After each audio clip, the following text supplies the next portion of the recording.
Hi, my name is Shenikia. I'm so excited and I'm looking forward to demonstrating for you how I read Amari's Adventure with my son, Austin. You've probably already read a little bit about the read strategy, so let's go ahead and get started. So for the very first read, I'm going to focus mainly on significant events of the story that are important to comprehending or understanding the story. It's important that I help Austin understand what's happening in the story, and then we talk about why those things happened. Understanding the events of the story is really the first step to understanding the story itself. Also, as I read, I'm going to teach Austin important vocabulary from the story using a specific strategy called the PAT strategy. As I read, I will point, act out, and tell.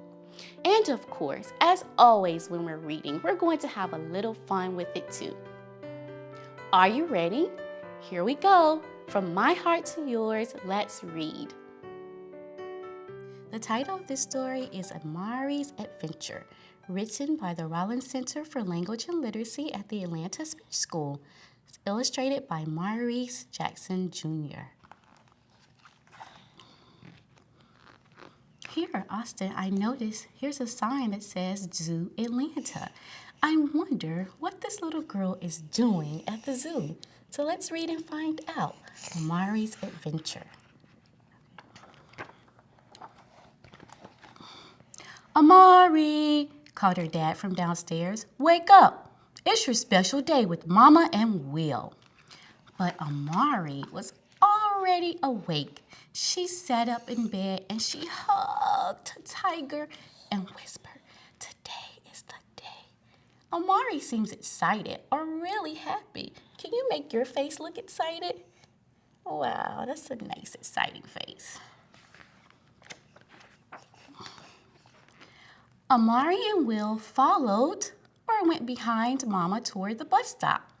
Amari studied the reflections in the window, and reflections are what you see when you look in the mirror.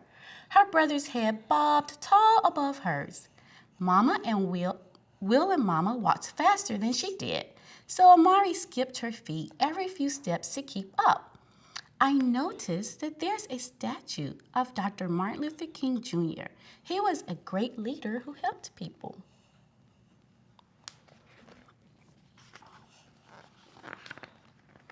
At the bus stop, cars whirred by.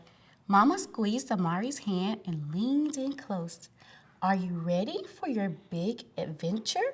And an adventure is an exciting time, she asked. The bus soon arrived, which means it soon got there. Amari chose a seat beside Mama. Will stood up and gripped a silver pole. Can you pretend to grip or hold one tight? Good, for balance.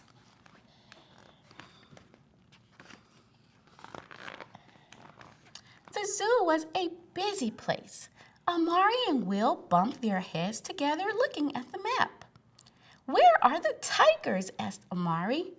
We'll see them after the parakeet house, answered Mama. Amari sighed. When you sigh, you breathe in and out slowly. Can you sigh too?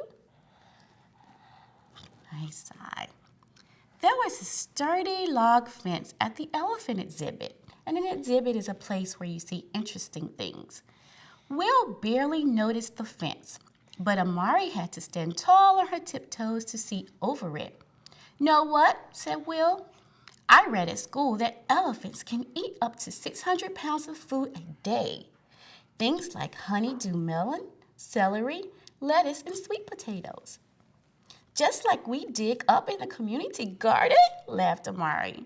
So they eat their fruits and veggies just like us. And she giggled. Can you giggle like Amari? I wonder if Amari is comparing herself to Will and thinking about how different they are.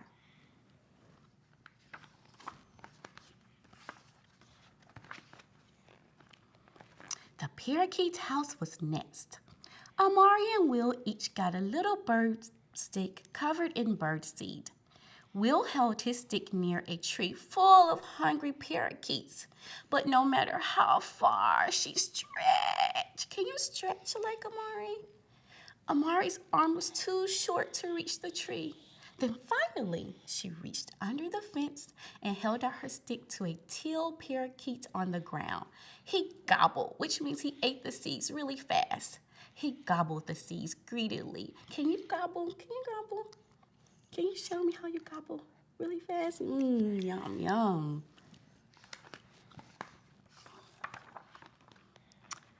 Amari saw the sign before Will did. The tigers, she shouted. The highlight, the best part of our adventure, our exciting time, said Mama happily. A crowd, a large group of people standing close together, was gathered at the window of the tiger exhibit, the place where you see interesting things. Their bodies made a wall and blocked Amari's view. Oh no, I remember. Here in the beginning of the story, Amari was really looking forward to seeing the tigers all day. So this crowd is really in her way. This is a real problem.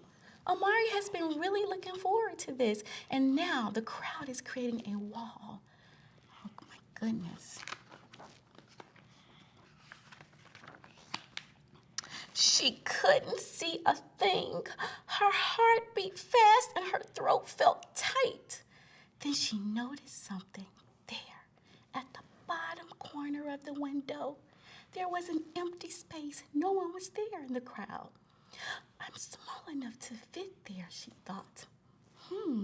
I think Amari is getting an idea of how to solve or fix her problem. Let's continue to read to see if she can solve her problem. So she wiggled. Can you wiggle? Can you make your body wiggle? Through the crowd. Remember, the crowd is a large group of people standing close together. And she made sure to say, "Excuse me." Once she reached the window, she stared in awe at the group of tigers on the other side of the glass. Amari is determined to see those tigers. She's working really hard at it until she gets to see them. Then a young tiger sat off by himself. Suddenly, all at once, he looked up at Amari. Their eyes met. Amari held her breath. Can you hold your breath? Wow.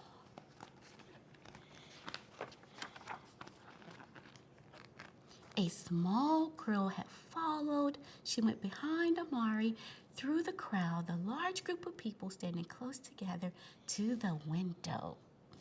Amari saw her eyes widen as the tiger looked toward them. "A baby tiger? Wow," whispered the little girl. "He's looking right at us," replied Amari. "He is beautiful." Amari is so excited. She's really happy to see the tiger.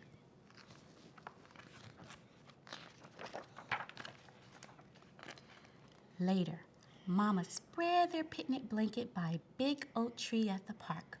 Amari lay down on the sunny part of the blanket, closed her eyes, and smiled. What are you thinking about, my little problem solver? A problem solver is someone who fixes things when things go wrong, whispered Mama, looking up from her sandwich. I'm wondering if maybe Mama is remembering or thinking back to when Amari found that corner to see the tigers and how she solved her problem when the crowd was in her way. I'm thinking maybe that's why she's calling her her little problem solver. At the splash park, Amari took off her shoes and jumped in the puddles. But not Will. He just laughed at her wet shorts and shook his head. I'm wondering if Will thinks he's too big to splash and play in the puddles. Amari shivered. Can you shiver? It's getting late.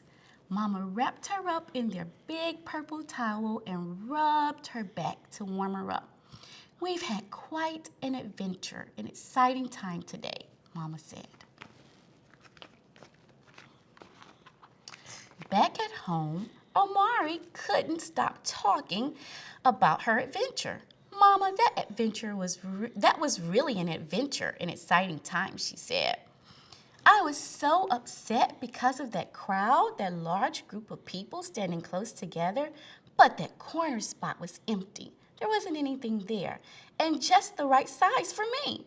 And Mama, did you see? I made 2 friends today. So I noticed that Amari used the word adventure. I remember that her mom used it several times today. I am thinking that Amari learned the word adventure from her mom. So I remember her mom even used it when they were at the splash park. Yes, when you found your way to the window, you also helped another little girl find her way, Mama said, and she wrapped her arms around Amari's shoulder. We both fit in that tiny spot by the window, Amari remembered, and the little tiger looked right at us. I'm remembering that the tiger did look right back at Amari and the little girl.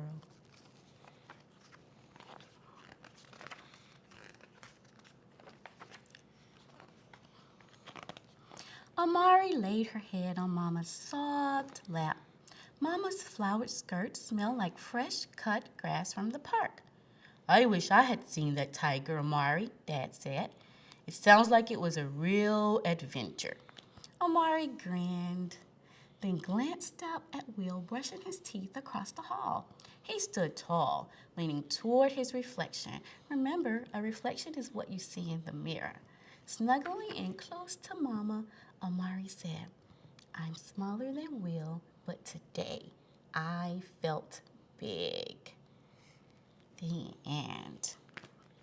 So, why do you think Mama called Amari a problem solver? Because she saw a little crack and then she went and squeezed right through and looked at the tigers. Okay.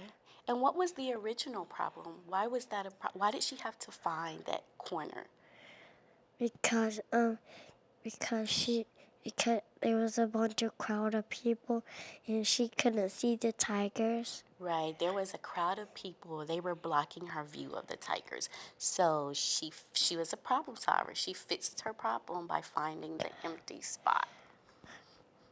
Did you like the story? All right, good job. Hi, did you notice how I didn't teach every vocabulary word in the story? That's because I know which words Austin already knows and which ones he may need to learn. That's the really wonderful thing about the READ strategy. I can individualize it to meet Austin's needs. I was so excited when he would act out the story with me because then I knew he understood the vocabulary words and what those words meant. Once I think Austin has a good understanding of the events of the story, I can then move on to the next read.